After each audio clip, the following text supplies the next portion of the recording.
What's up, you guys? This is Felicia, your Ballin' and Bipolar Success Coach, here on another podcast episode. I hope you guys aren't getting sick of listening to me yet. Again, I am working on guests. Don't worry, I'm going to have some more insight for you guys from other people as well. It's just really hard for me to set that up, and I know that's just an excuse. So I am working on that. I hope you guys are doing well out there. You can follow me on all socials if you would like to for clear, concise, shorter content. Also, I have to mention my book, Be Happy or Get the F Out, if you are new to my ecosystem. It's an awesome book, even if you are not bipolar. Maybe you have a child who is bipolar. And it's really about trauma and building your life back up, right? So, on this podcast episode today, I wanted to talk to you guys about the red car theory and how we can apply this in every aspect of our lives. And the reason that I came up with this podcast content today, I have to tell you the backstory. If you've listened, I try very hard not to scroll social media. But if I do, it's on Instagram because Instagram actually feeds my soul for the better. And my media feed on Instagram is always about, success, entrepreneurship, mental health, sales, all that kind of stuff. And sometimes I get caught, and if it is, I'm on Instagram, and I saw a video, and it was this lady, and she was doing a podcast. I'm not sure what her name was. I didn't write that down, but I wrote down what she was talking about. And the red car theory, let me just tell you guys, if you haven't heard of this, because I hadn't heard of this either, and I was like, dang, that is gold. Okay, so the red car theory. I'm going to act like you're sitting right in front of me, and I'm going to ask you a question.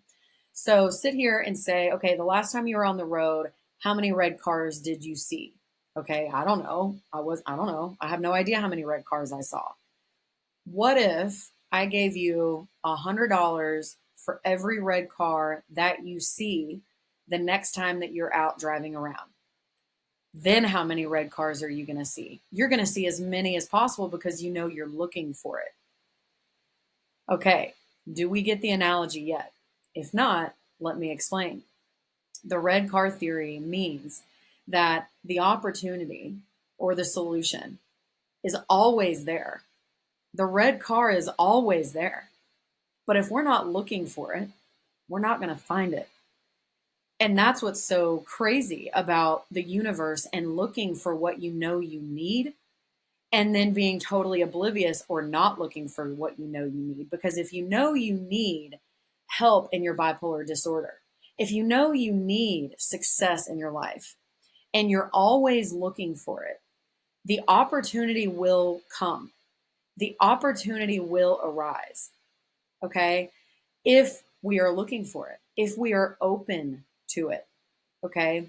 And let me explain kind of a perfect analogy, I guess, for you. I love a metaphor. I love an analogy and how to relate this in everyday life. So for instance, I have my whole life been scared of what if, every job that I have, I'm like, I don't know, can I do this? Blah, blah, blah, blah, blah. Well, there was a transformation when I got into sales, and I promise this is going to relate to mental health and bipolar and all this kind of stuff. But when I took the leap and the risk of going into sales, because at that time in my life, I was working a 9 to 5. I had stability in my 9 to 5. I knew exactly what I was going to make every day. I knew exactly what I was going to bring home.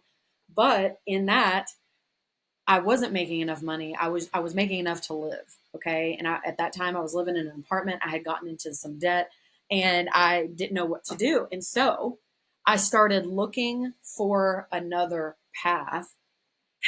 And what's wild saying this out loud is when I started asking the questions and looking for another path, I knew exactly who to go to. And she had been there the whole time. My friend Allie, she owns her own business.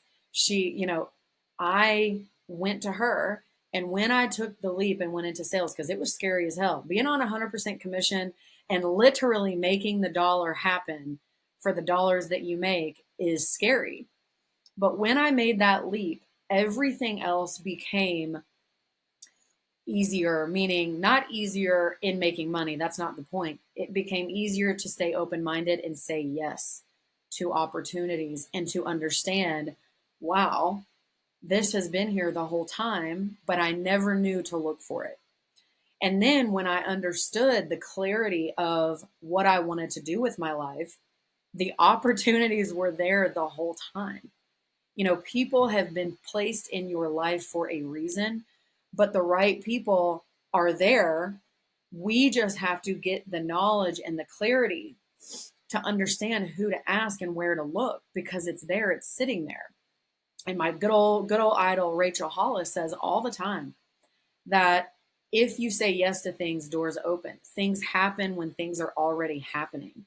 So right now, sitting here today, if you are a bipolar or if you're struggling with mental health and all this kind of stuff, open your mind to look for the solution. It is there. It has always been there. But maybe we're just now asking the question. Maybe we're just now looking for the red car that is going to get us to that stability. Or maybe we're just now looking for the car that is going to get us to the next step in our life and our success. So for you, ask yourself, where are we on this track? And what is the red car? What is the red car that we need to look for in your life? Okay. So the car's always been there. And another, idea that I have for you guys too on this note is understanding that either way, let's say you're bipolar, okay? Let's say you're suffering with depression and the doors are closed. Remember, I talked about that. I don't know if I talked about that on a podcast, but we think the doors are closed to our success, but really the success and the help is here. We just have to look for it.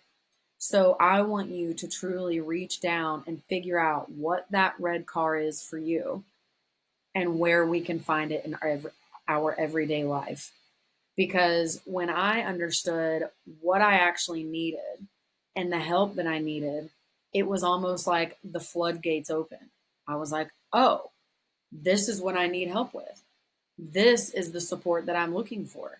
You know what I mean? This is the red car. It was here the whole time, right? The opportunity to make money is there. The opportunity for success is here. The opportunity for stability is here. We just have to know where to look for it. And I will tell you till the cows come home that it is not what you know, it is who you choose to take advice from. It is what red car you choose to get in. What red car is your red car that we need to look for?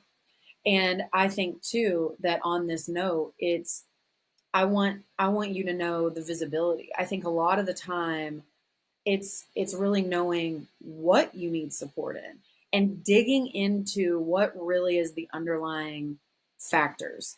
So a lot of people, like surface level, they'll say, well, I'm not happy in this area of my life, or this is going on here. And I'm like, okay, but what does that mean? And where do you find happiness? So, for instance, I was talking to someone who said, when I'm on vacation, I'm happy on vacation, but then I come home and I just feel depressed. I'm like, okay, why is that? Why? Because if you feel good on vacation, you know that you can feel good. The solution is there, but how can we live our life in a way that we can be on vacation in our everyday life? And I know what you're going to say. Well, I've got work and I've got responsibilities. I'm not on vacation every day. I know that. I'm not either. But that doesn't mean that I can't have the value and have the mentality that I'm on vacation, meaning you don't have to just go back to your normal life and be depressed. There is a reason for that. And what is that underlying reason? I think in a way it's almost not being fulfilled or not having pride in what you're doing in your everyday life.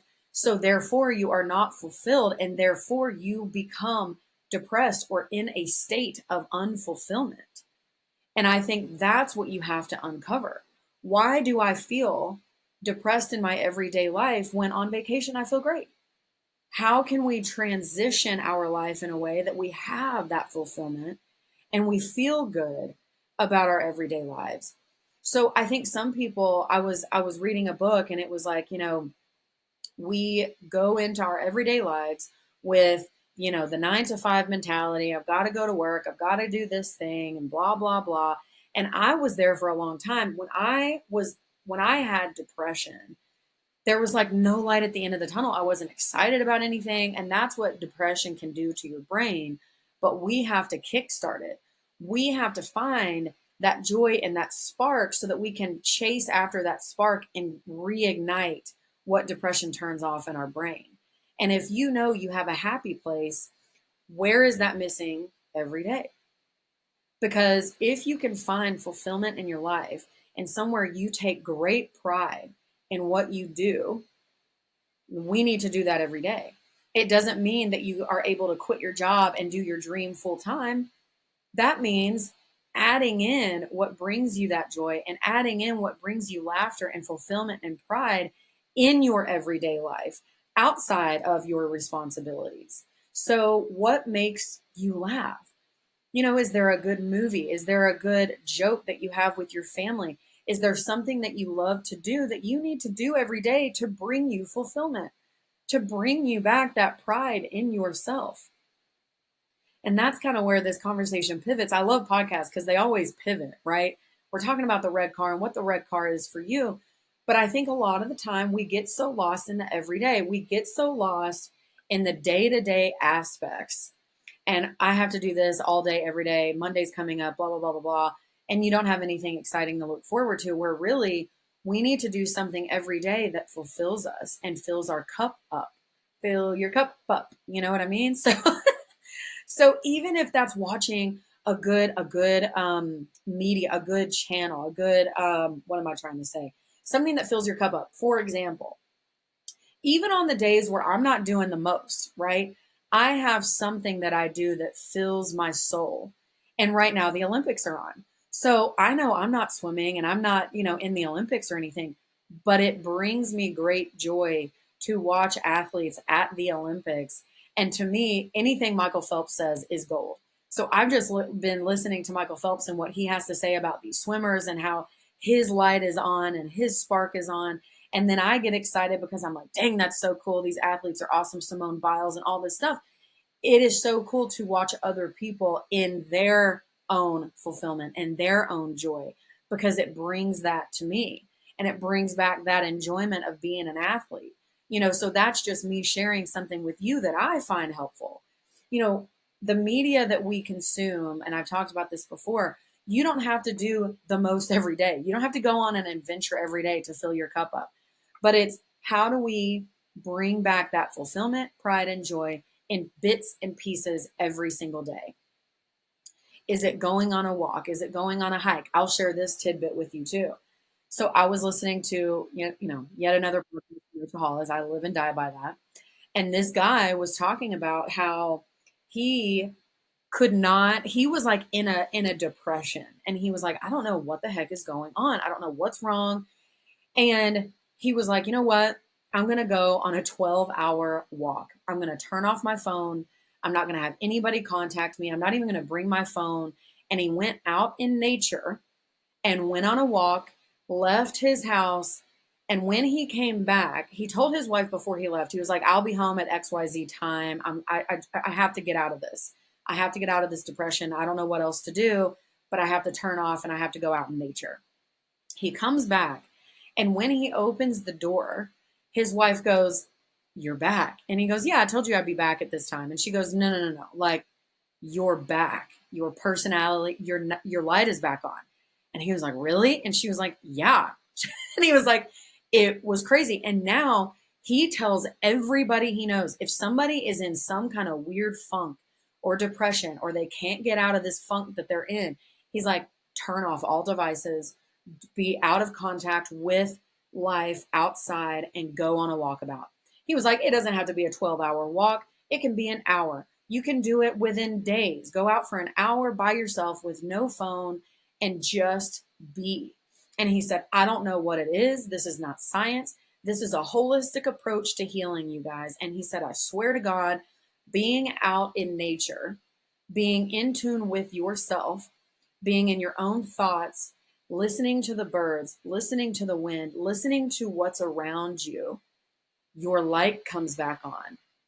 So that's what I want you guys to do. And I actually have that scheduled. I was like, that's what I need to do. I want to totally disconnect. I want to go on a nature walk just by myself. I wanted to bring my nephew, of course, but I think it's something that we should do solo.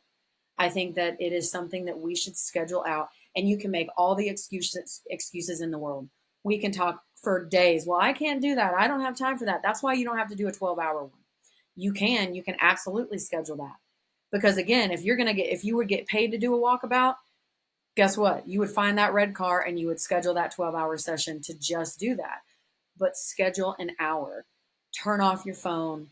Just go out in the nature and enjoy the beauty around you. I say that to everyone all the time. I'm like, we have to stop and smell the roses, stop and smell the coffee. And when you're out in nature, there's something about it. There's something about God and the universe, Mother Nature combined, where you can have just a spiritual experience. And that's why I think my dad loves nature so much. I think nature and Mother Nature is his God, because that's the way he feels when he's out in nature. I remember we simply went to the lake last year, and the lake was so serene. There was nobody around us. The wind was whistling just right, and I like teared up that day just looking at the water, because you're in tune with Mother Nature and you're in tune with just you and the universe. So that's what I am going to leave for you today. Find the red car, figure out what that red car is for you in your life, and I want you to turn off your devices for 1 hour this week and go for a walk. Go out in nature and just be with yourself. And then come back to me, get on my Facebook group, Ballin' and Bipolar, our support space, and tell me how it went. I hope you guys have a great day. I am so happy to be doing this. Again, I do a live on on Mondays between 5 and 6 p.m. Eastern. If you guys want to hop on my Facebook channel for that, I will be there, and I'm happy to answer any questions that you guys have live at that time.